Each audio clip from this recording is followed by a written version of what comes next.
말씀은 로마서 8장입니다. 로마서 8장 26절부터 28절 말씀을 한 절씩 교독하겠습니다. 신약성경 249페이지입니다. 로마서 8장 26절부터 28절까지 말씀을 한 절씩 교독합니다. 로마서 8장 26절 말씀 제가 먼저 공독합니다. 이와 같이 성령도 우리의 연약함을 도우시나니 우리는 마땅히 기도할 바를 알지 못하나 오직 성령이 말할 수 없는 탄식으로 우리를 위하여 친히 간구하시느니라. 마음을 살피시는 이가 성령의 생각을 아시나니 이는 성령이 하나님의 뜻대로 성도를 위하여 간구하심이니라. 다 같이 우리가 알거니와 하나님을 사랑하는 자 곧 그의 뜻대로 부르심을 입은 자들에게는 모든 것이 합력하여 선을 이루느니라. 아멘. 오늘은 기도자의 자세라는 제목으로 말씀을 전하겠습니다. 기도에 대해서 말하기 전에 먼저 우리가 어떻게 기도가 가능한가에 대해서 질문을 우리는 제기해야 합니다.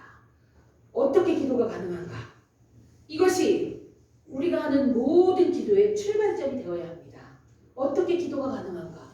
어떻게 우리가 기도할 수 있는가? 기독교가 이방 종교들과 기도와 결정적으로 다른 것 중에 하나가 바로 이것입니다. 이방 종교들의 기도는 내가 신에게 하는 거예요. 내가 신에게 기도하는 것입니다. 그 목적이 나의 수양이 되는 것이든 신을 만나기 위한 도구든 자신의 소원을 성취하기 위한 것이든 어쨌든 이방의 모든 종교들은 이방 종교들이 하는 기도는 내가 신에게 하는 것입니다. 여러분들이 이거를 잘 이해해야 돼요. 내가 신에게 하는 것. 우리가 하는 기도도 마찬가지 아닐까요? 내가 신에게 하는 거지. 그러면 누가 기도하는 거예요? 내가 하나님께 기도하는 거 아닙니까? 이렇게 말할 수 있습니다. 그러나 여러분들이 알아야 될 것은 기독교는 내가 하나님께 하는 것이 아니에요. 기독교의 기도는 하나님이 우리에게 하나님 자신을 부르게 하시는 일이에요. 여러분들이 이걸 너무 잘 알고 있어야 돼요. 우리가 하는 기도는 내가 하는 것이 아니에요. 하나님이 우리에게 하나님을 찾도록 만들게 하는 일이에요. 그것이 오늘 로마서 우리가 읽은 말씀에 너무 자세하게 나옵니다. 로마서 8장 26절 제가 읽어드린 말씀을 다시 한번 여러분들께 읽어드릴게요. 이와 같이 성령도 우리의 연약함을 도우시나니 우리는 마땅히 기도할 바를 알지 못하니 오직 성령이 말할 수 없는 탄식으로 우리를 위하여 친히 간구하십니다. 이 말씀 안에 이 말씀을 여러분들이 읽을 때 성령께서 우리의 기도를 도우신다 이렇게 이해하면 안 됩니다. 이 말씀은 성령이 우리를 도우시는 것은 우리의 연약함이에요. 우리의 연약함은 성령님이 도와주시면서 성령님이 탄식하며 간구하신대요. 그 말씀이 27절에도 반복해서 말씀합니다. 성령은 우리의 연약함을 도우십니다. 그리고 친히 성령님은 간구하십니다. 우리가 연약하기 때문에 우리가 기도할 수 없기 때문에 우리는 죄인이라 하나님을 하나님이라고 아버지라고 부를 수 없는 존재들이었기 때문에 간구할 수 없는 거예요. 그래서 우리의 연약함을 도와서 성령님께서 친히 우리를 위해서 간구하신다는 얘기예요. 그런 의미로 이해를 해야 됩니다. 즉 이 말씀은 우리의 연약함은 하나님께 기도할 수 없는 연약함입니다. 우리는 죄로 인해 눈이 어두워져서 볼 수 없게 되었고 의지력도 약해졌습니다. 그래서 우리는 스스로 절대로 하나님께 기도할 수 없는 그런 존재들입니다. 그러므로 우리의 이 연약함을 도우시는 성령님께서 친히 간구하고 계시다는 거예요. 헬라어 문장에서 이제 우리가 있는 이 성경은 한글식 우리나라 말로 번역된 건데 헬라어 성경에서 이 문장은 중간에 그러나라는 접속사가 들어있어요. 이렇게 이제 원뜻대로 해석을 하면 이렇습니다. 우리는 빌 바를 전혀 알지 못한다. 그러나 성령 그분이 우리를 위하여 친히 간구하신다. 이런 표현이 맞는 거예요. 우리의 기도는 성령께서 하시는 일입니다. 성령님이 간구하시기 때문에 우리가 기도할 수 있는 것입니다. 우리는 도대체 하나님께 무슨 기도를 해야 될지 몰라요. 그것이 우리 모습이에요. 그런 우리의 연약함을 성령님이 아시고 친히 간구하고 계시는 거예요. 우리가 기도할 수 있도록. 그러면 성령께서 기도하신다는 이 뜻이 이게 무슨 뜻일까요? 우리가 기도할 때 사실은 우리가 기도하는 것이 아니라 성령께서 기도한다는 뜻일까요? 아닙니다. 그런 뜻이 아닙니다. 오늘 본문 누가서는 바로 우리의 본질에 대해서 말씀하고 있습니다. 우리는 전혀 기도할 수 없는 그런 존재들인데 성령께서 우리에게 오셔서 우리의 마음과 입을 열어서 기도할 수 있도록 만들어주시는 것을 말씀하고 있는 것이 로마서 말씀이에요. 우리는 제가 여러분들에게 자유의지에 대해서 여러 번 말씀드린 적이 있습니다. 성경이 가르치는 자유의지는 무엇일까요? 사실 인간에게 자유의지가 없다는 것입니다. 죄인 이전에는 있었어요, 자유의지가. 그런데 타락된 이유는 우리의 자유의지는 없어요. 성경에서 말씀하고 있는 것이 그것입니다. 우리 스스로 할 수 있는 것이 아무것도 없다는 거예요. 인간이 본질적으로 죄의 노예이기 때문에 그렇습니다. 그래서 자유의지는 없는 것이에요, 우리는. 그런데 성부께서 성자 예수님을 통해 구원을 완수하시고 성령을 우리에게 보내셔서 그 성자의 사역에 우리가 참여하게 하시면서 무슨 일이 일어났습니까? 바로 성령의 역사로 우리 속에서 자유의지가, 원래 있던 그 자유의지가 회복이 된 거예요. 그 일을 성령님이 하신 거예요. 그 일을 우리 예수님이 때문에 성령님이 오셔서 하신 거예요. 그 일의 모든 계획은 성부 하나님이십니다. 빌립보서 2장 10절에 말씀합니다.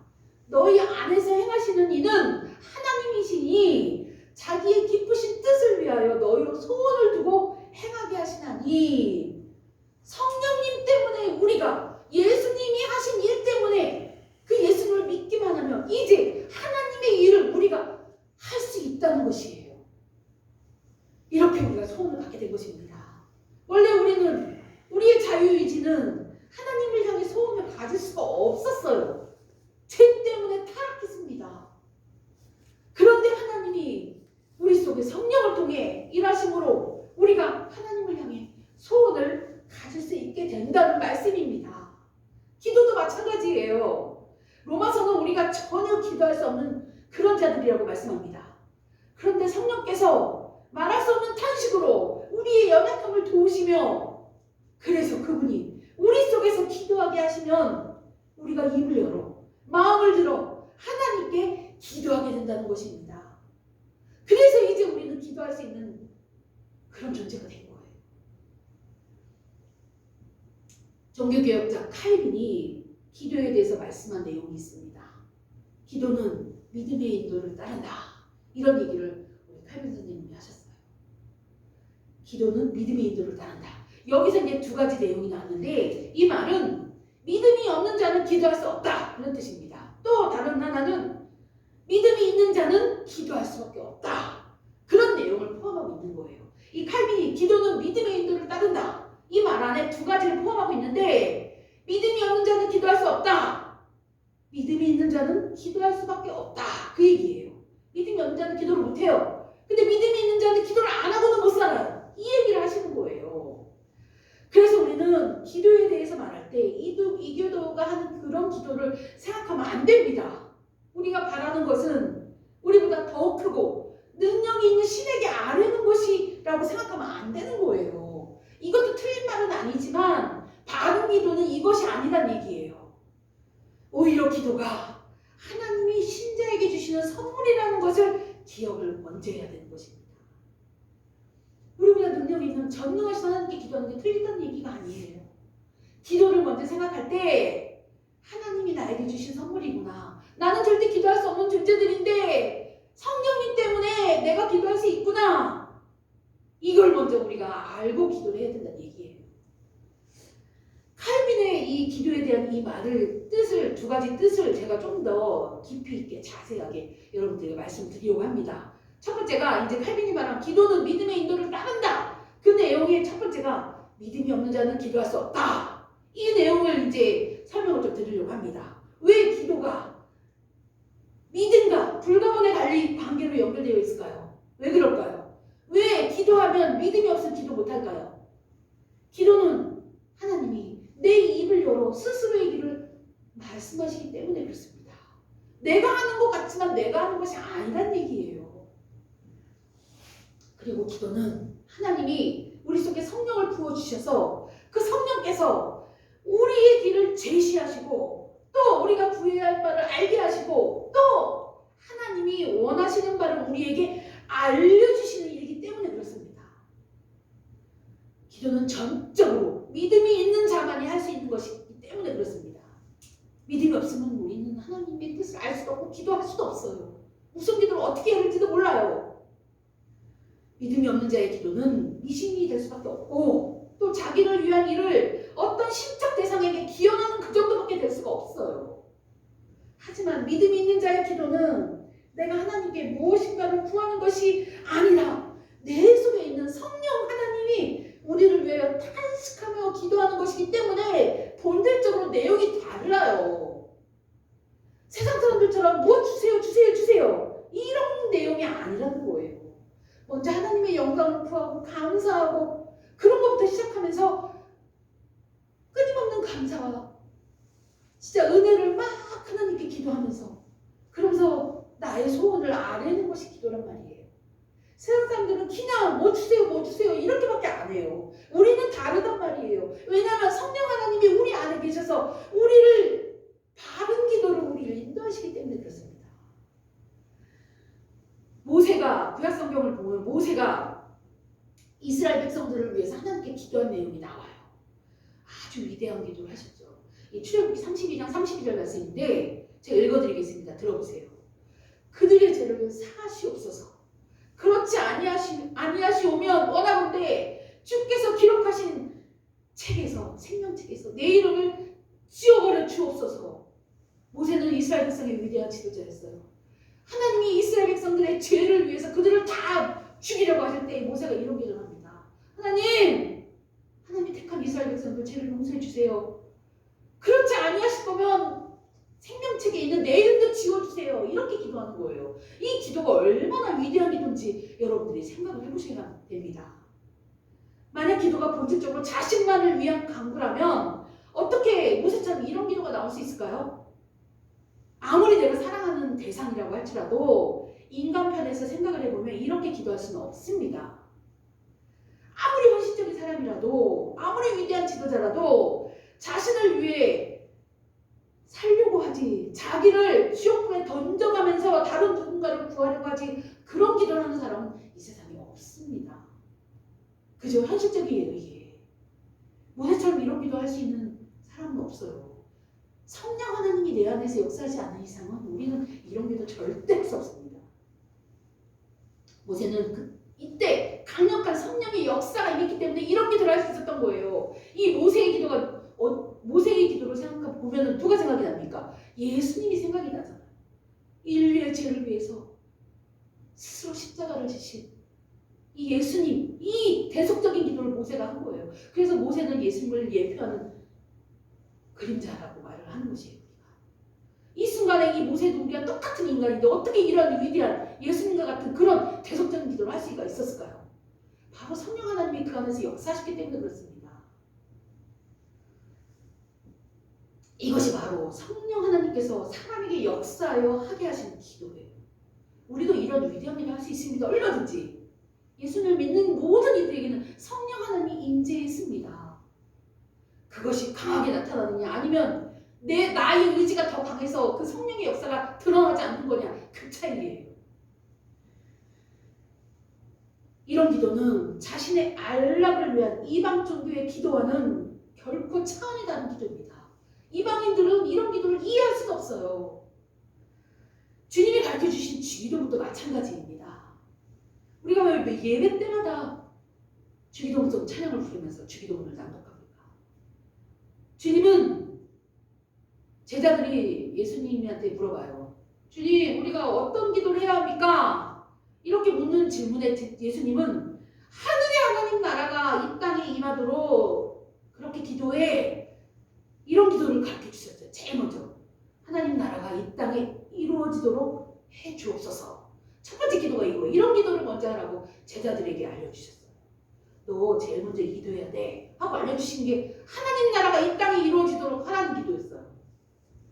그런데 이 기도를 우리의 이기적인 욕망의 차원에서 이해하면 이런 기도는 사실 형식적인 기도가 될 뿐 진정한 우리의 소원이 될 수가 없어요. 그죠? 생각해보세요. 하나님 나라가 이 땅에 이루어지는 것이 나와 얼마나 연결이 되어 있어요. 이기적이고 욕망적인 우리는 그런 멋진 기도, 그런 기도는 대표 기도할 때 다른 사람 들으라고 하는 그런 모습적인 기도밖에 될 수 없어요.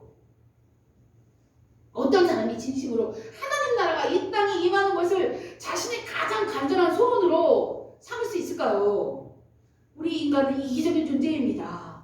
내가 잘 되기를 원하는 것이 사람의 우리들의 진짜 소원이지 하나님 나라가 이 땅에 이루어지도록 하는 이런 고상한 기도, 우리는 우리의 속마음은 이런 고상한 기도는 진짜 대표 기도할 때만 들으라고 하는 그런 정도의 이런 기도밖에 될 수가 없다는 것이에요. 욕망에 사로잡혀 있는 우리 죄인인 우리가 우리의 마음에서 나오는 진짜 소원은 예를 들면 로또 당첨되게 해주세요. 아니면 내가 산 아파트가 몇 배로 오르게 해주세요. 이런 것이 진짜 우리들의 진짜 마음의 기도예요. 이런 의미에서 본다면 하나님 나라를 위한 열심히 있는 사람이 되길 원하는 기도는 이제 다른 사람들 앞에서 고상해 보이기 위한 기도뿐입니다. 하지만 주님은 우리에게 이런 보이기 위한 고상한 소원을 말씀하신 것이 아닙니다.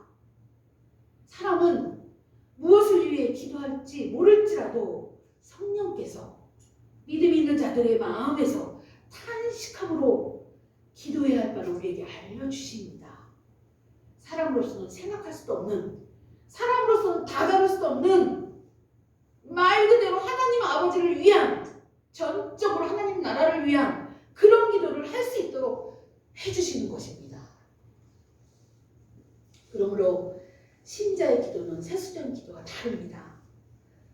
그러나 우리는 어렸을 때부터 자기 소원을 비는 것이 기도라고 배우며 자랐습니다. 문제가 해결되게 해주세요. 병 낫게 해주세요. 사업이 잘 되게 해주세요. 자식이 성공하게 해주세요. 등등. 이런 기도에 모세의 기도나 주님이 가르치신 하나님 나라를 위한 기도가 들어있나요? 이런 기도가 성경에 나오는 기도와 닮은 점이 있나요? 우리가 그동안 해온 기도는 성경의 기도들과는 너무나 다른 이기적인 욕망으로 뭉친 기도였던 것입니다. 물론 우리에게 고난이 생기면 당연히 이런 기도 해야죠. 하지 말라는 말씀이 아닙니다. 우리 주님은 마태복음 6장 33절에 말씀합니다. 그런즉 너희는 먼저 그의 나라와 그의 의를 구하라. 그리하면 이 모든 것을 너희에게 더하시리라고 말씀하십니다. 우리는 주님 말씀에 따라 하나님 나라를 위해 먼저 기도해야 하는 것입니다. 그리하면 우리에게 필요한 모든 것들을 더 좋은 것으로 주신다고 말씀하셨어요. 약속하셨어요. 따라서 우리는 기도에 대해서 이 사실을 잘 깨닫고 기도해야 하는 것입니다.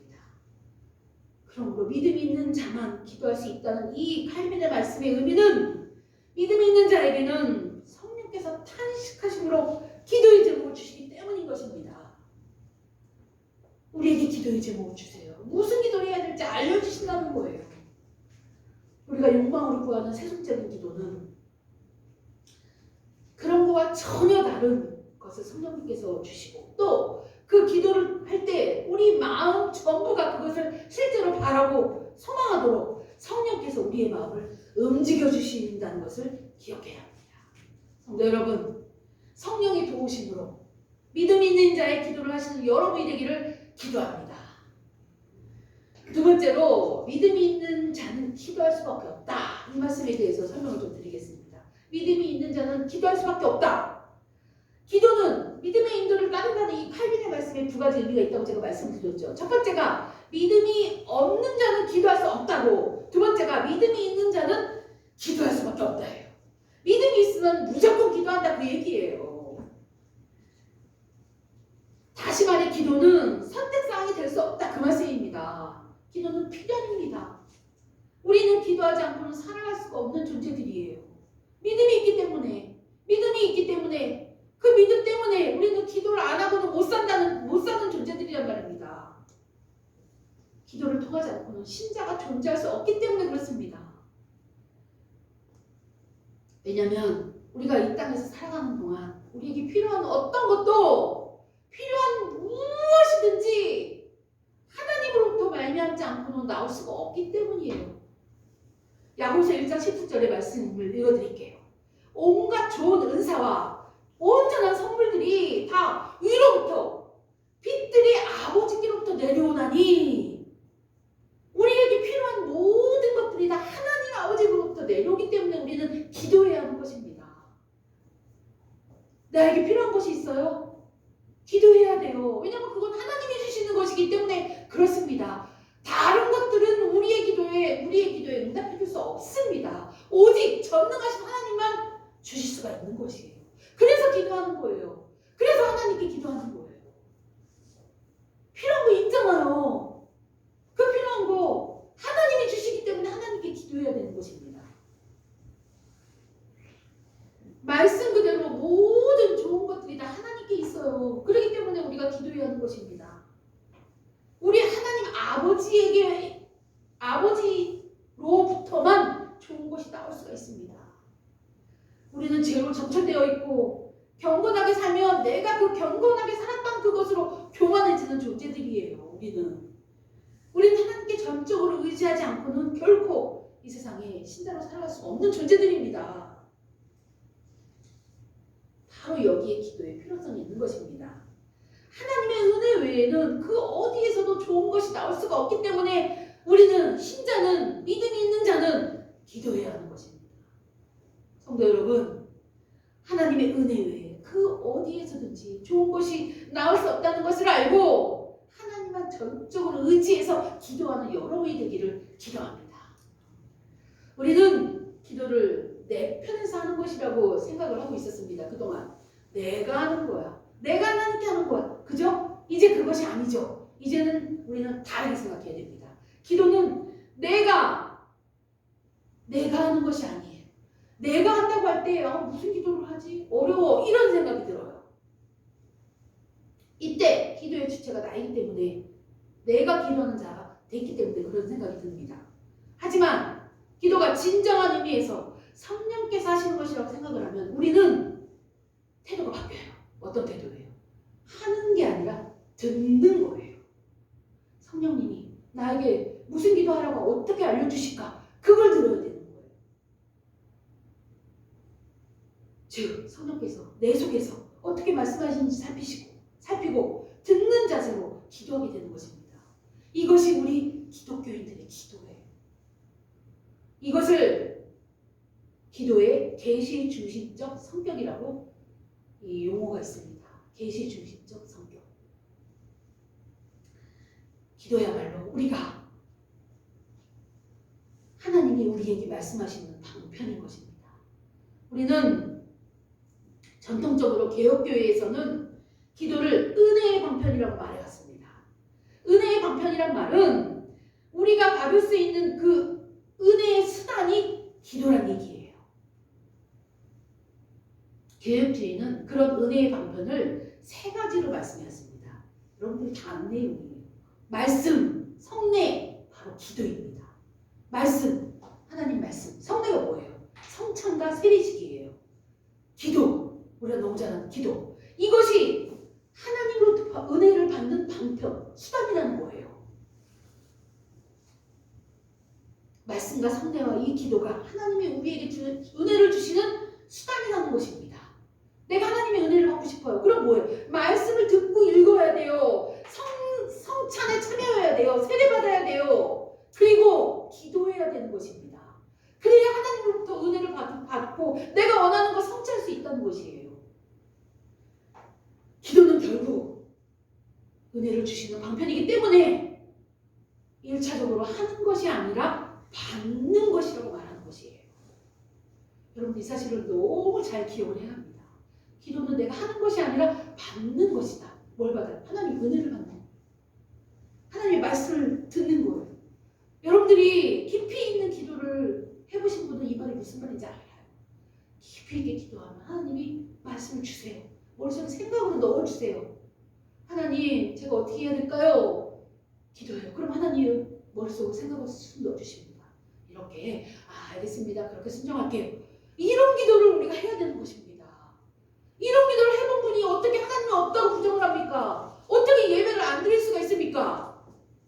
살아계신 하나님을 경험했는데 이런 기도를 여러분들이 해봐야 되는 것이에요. 이런 은혜를 경험한 자만이 진짜 신자라고 말할 수 있는 것입니다. 그러므로 기도하는 것 자체가 하나님으로부터 받는 것입니다.